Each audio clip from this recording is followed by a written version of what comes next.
Hey everybody, welcome to the last week of Famous Last Words. We are looking at the words of Jesus from Resurrection Sunday.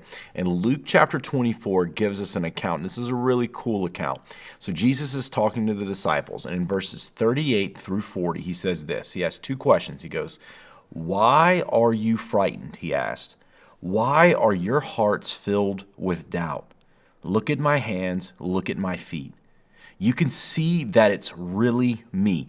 Touch me and make sure that I'm not a ghost, because ghosts don't have bodies, as you see that I do." And as he spoke, he showed them his hands and his feet. And still they stood there in disbelief, filled with joy and wonder. This is so cool because Jesus is resurrected, and he has not a new body, but a resurrected body. And he's transformed. He looks different, and he's standing there. And they've just experienced so much turmoil, so much grief. And look at the two questions that Jesus asks. He says, "Why are you frightened?" And he says, "Why are your hearts filled with doubt?"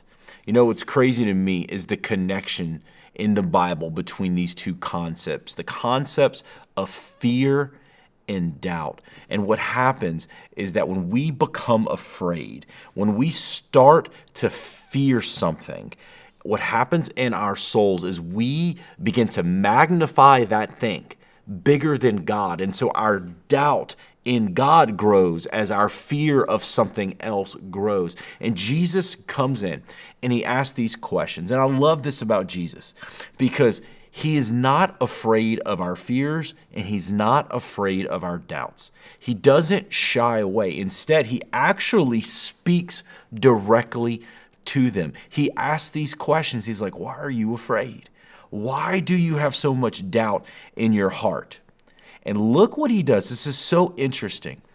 He doesn't just say, "Fight your fear," right? He doesn't just say, "Well, just stop doubting." He comes in with some proof.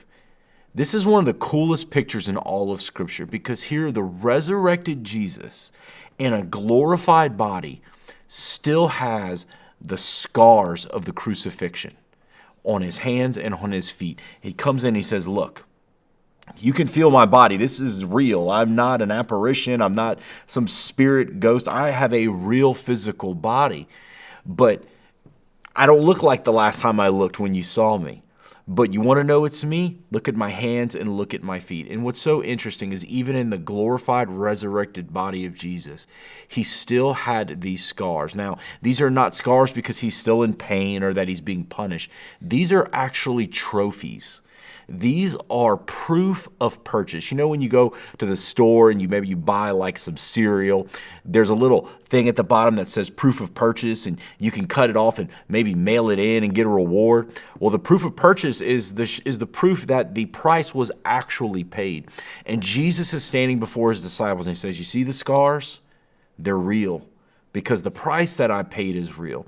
And it is done. I paid for your sin. I have defeated sin and I've defeated death. And for all eternity, these scars will be the proof of the purchase that he made for us on that day." And it says, as he spoke, he showed them his hands and feet. He didn't just say, "Don't be afraid." He said, "Look at what I've done." You see, here's the thing, is anytime we are struggling with doubt, anytime we're struggling with fear, we've got to look to the power of the resurrected Jesus, because Jesus is alive, because Jesus conquered the grave. We can be confident that we will find victory in everything in this life. Jesus says, "I have overcome the world, so do not be afraid." And I love verse 41 because this is such a picture of the human heart. He said, still they stood there in disbelief. Even with Jesus standing there, they were still struggling to believe. You know why? Because it felt too good to be true. He was back from the dead. But it says they were filled with joy and wonder. And this is so crazy because you can see the complexity of the emotions, right? Here they are struggling with doubt and disbelief. But when they see Jesus, they're filled with joy and wonder. So here's the application for today. I don't know what fears you're battling. I don't know what doubts you're having. Let me just say this. Jesus is not afraid of your fears. Jesus is not afraid of your doubts. He wants to speak directly to them. But he's going to do this. He's going to point to his victory on the cross and his victory over the grave, because they are our victory as well.